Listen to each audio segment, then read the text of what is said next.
Hi students, this is Dr. John. In this recording, we're going to revisit atomic weight or average atomic mass, as well as natural abundances. So we did this problem in class, but I wanted to record it for you. You're given the atomic masses of specific isotopes of thallium, and here are those masses in atomic mass units. And you're asked to calculate the natural abundances of these two isotopes. So you are to assume that these are the only two isotopes, or else you couldn't do this problem.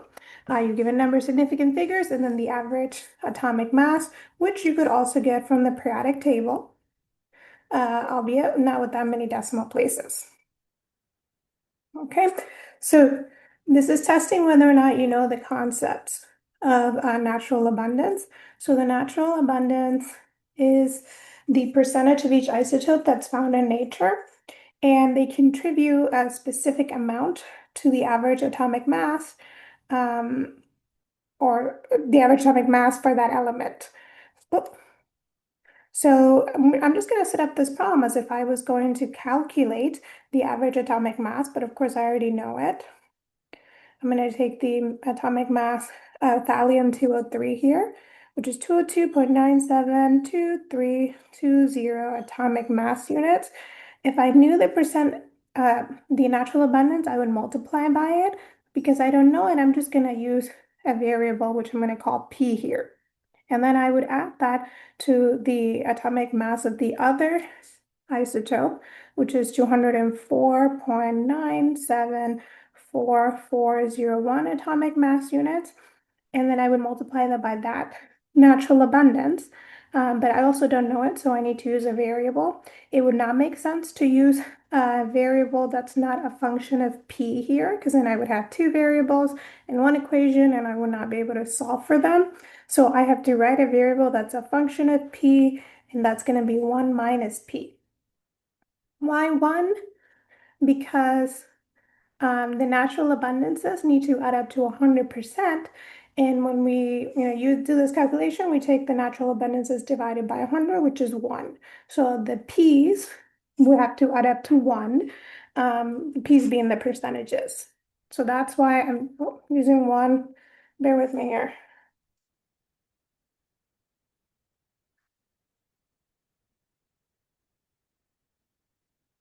That's why I'm using 1 minus P. Okay, so then I can distribute this mass. I'm going to just leave out the atomic mass units until the very end, just to make it a little bit easier to follow along.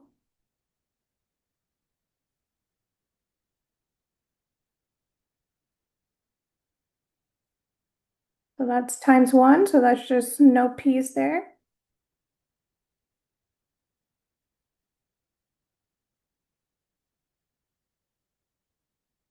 P.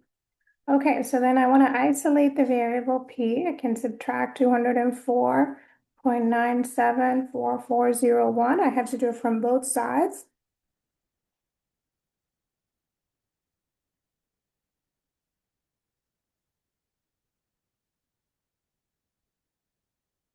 Again, I'm just leaving out the units, just to make it a little bit easier to follow. This is going to give me negative 0.591101. I'm going to keep all the decimal places my calculator gives me until the very end, when I'm going to round to the prime number of significant figures.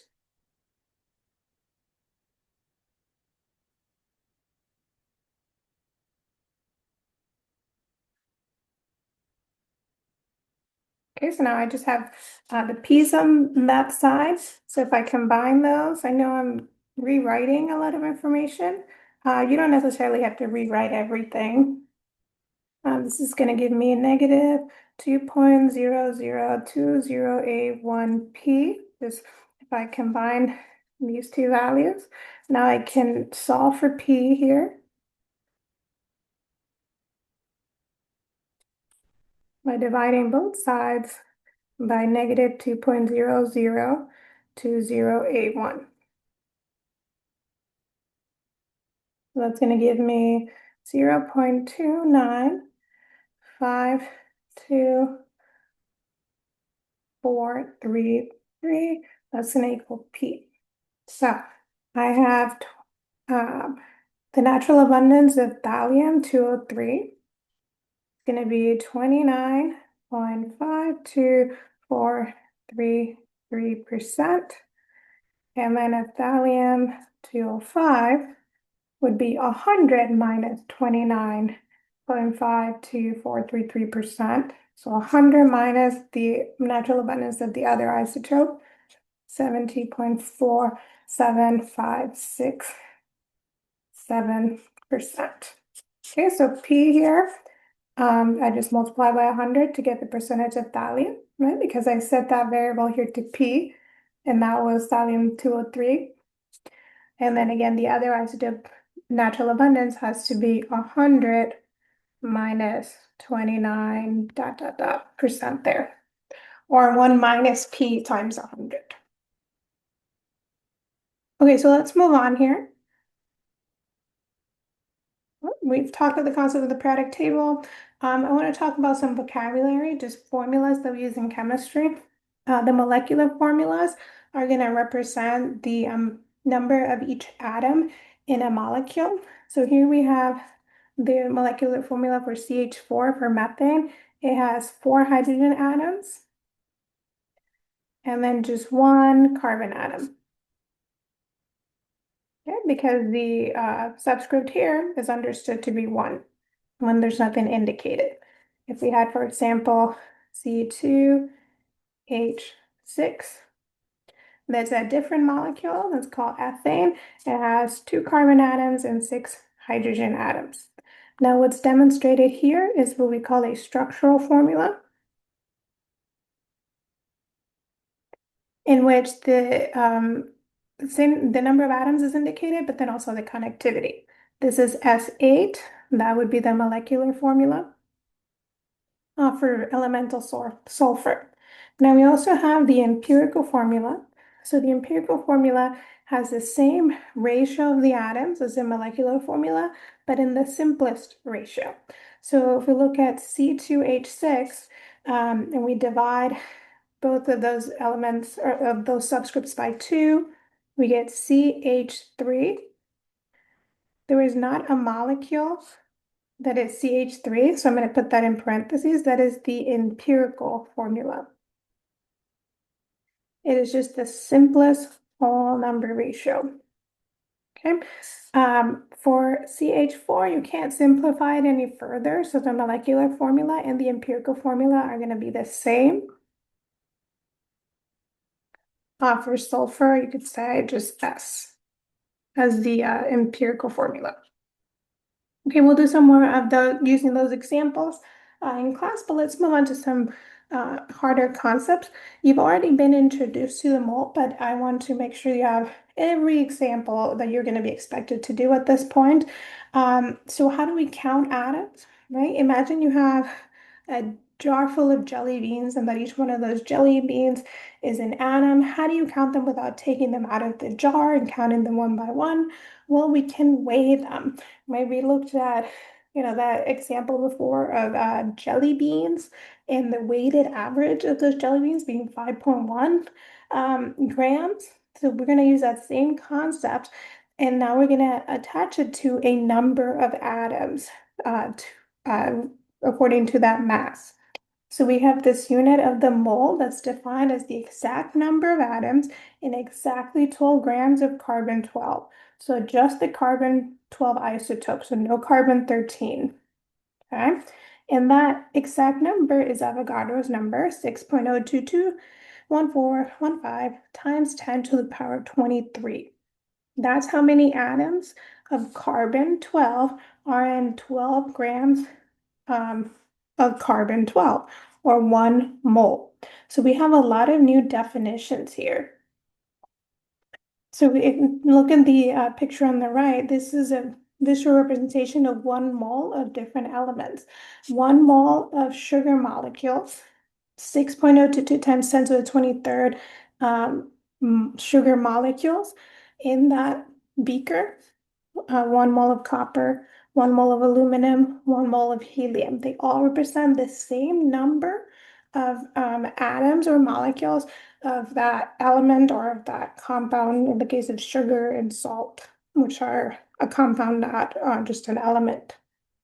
Now we also have the molar mass, which is the ratio that relates the grams of that substance to the mole. So for carbon, for example, that's going to be 12 grams of carbon to 1 mole of carbon. That's the definition given here. 12 grams of carbon, 1 mole of carbon. That ratio is called the molar mass. For the elements that are monatomic, so like helium or just pure carbon that don't have any other atoms in them, we can just read that number off of the periodic table. Now we have referred to this value before as the average atomic mass.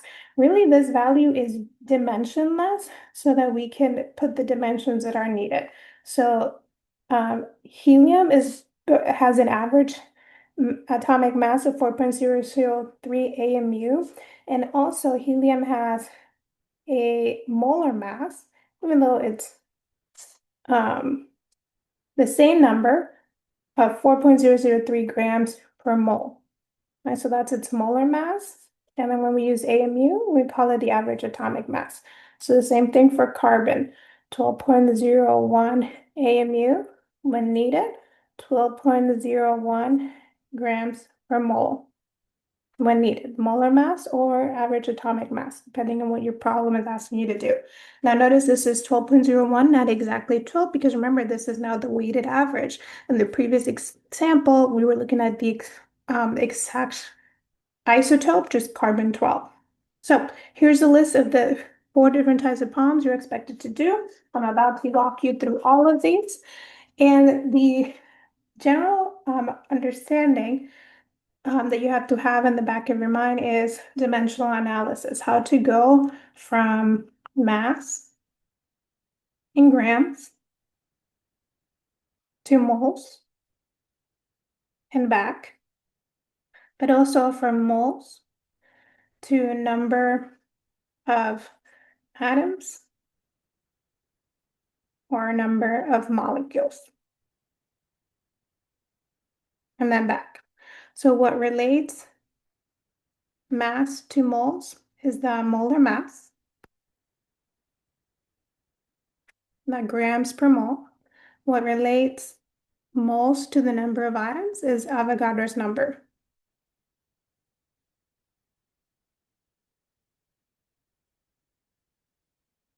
To the 23rd particles per 1 mole. Okay, so keep those relationships in mind. We're going to do each one of these problems.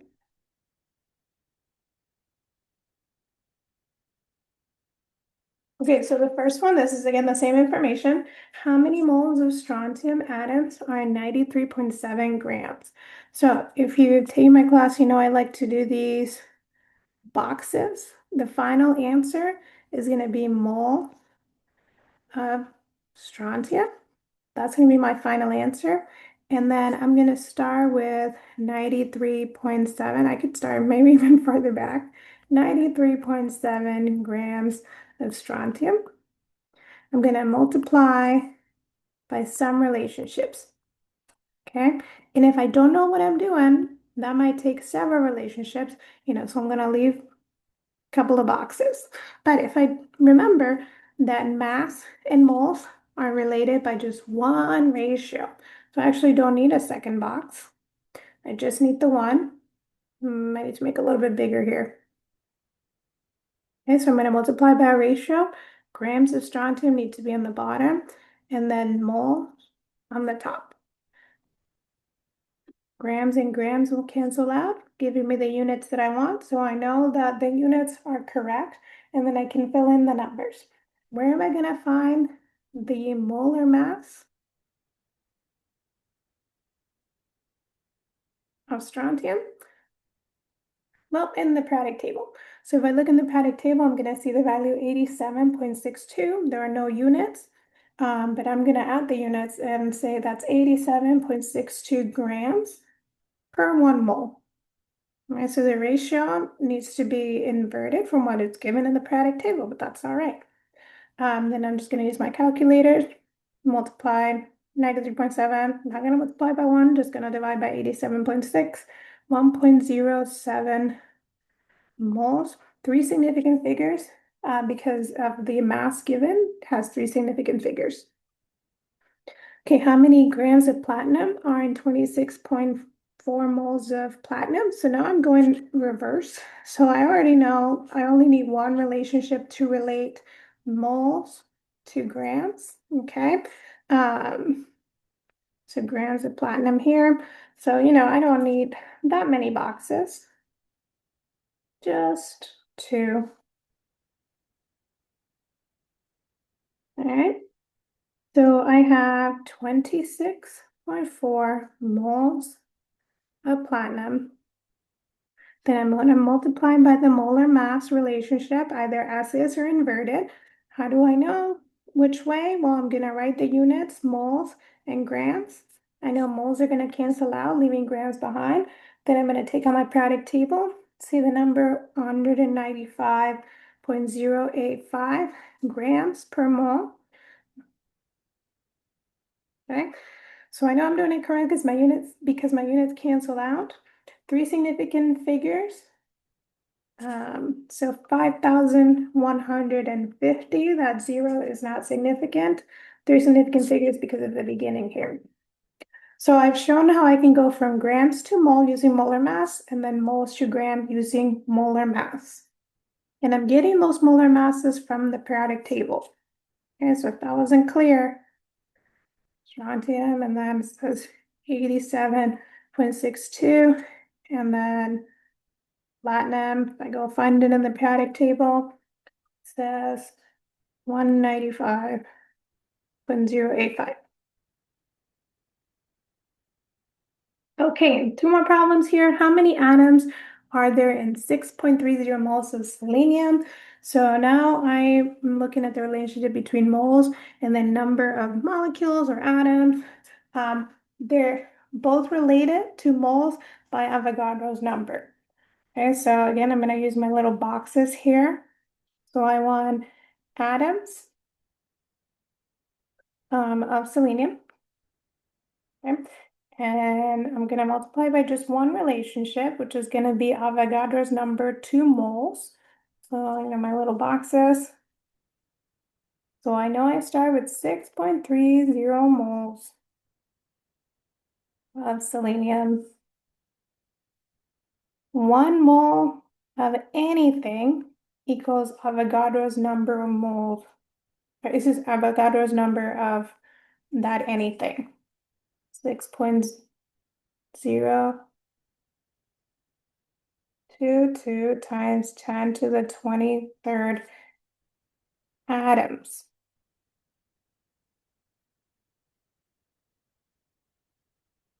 Okay, so again, 1 mole of anything. Sorry, I keep erasing. It's my little pen here. 1 mole of anything equals Avogadro's number of that anything. It doesn't matter what it is. 1 mole of eggs equals Avogadro's number of eggs. 1 mole of selenium atoms equals Avogadro's number of selenium atoms. Make sure you're not writing just M here because for moles because M means meters, right? You should end up with a very large number because we're multiplying by a very large number, Avogadro's number. Three significant figures. That zero there is significant. You're not going to consider the 1 mole when you're trying to determine the number of significant figures because the relationship is exact and we don't consider it.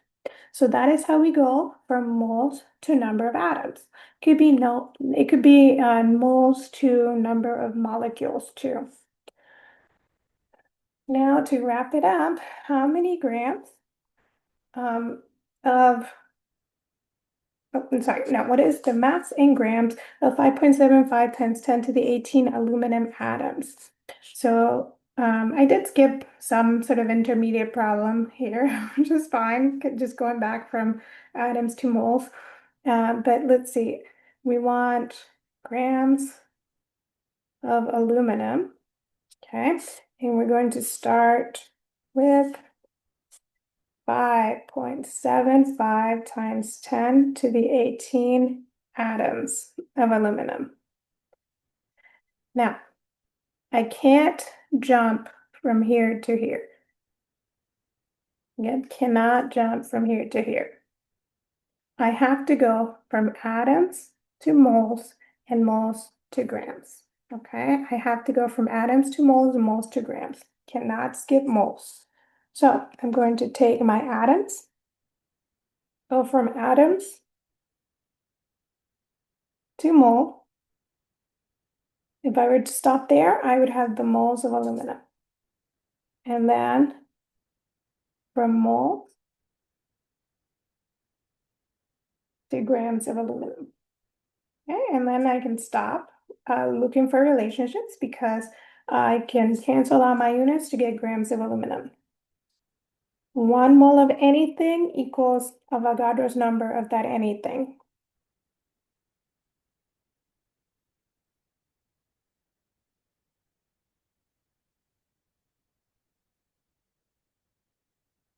Okay, this relationship, again, it's molar mass.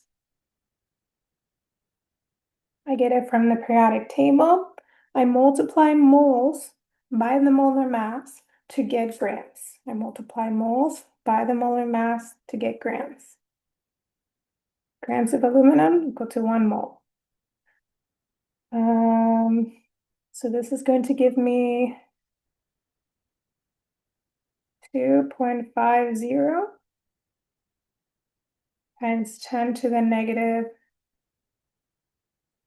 4 grams of aluminum. Or if I move the decimal point, 0.000250 grams, if I want to write it in English notation. All right, so the takeaway here is how to use these relationships. You have to go through the mole to get from mass to the number of particles.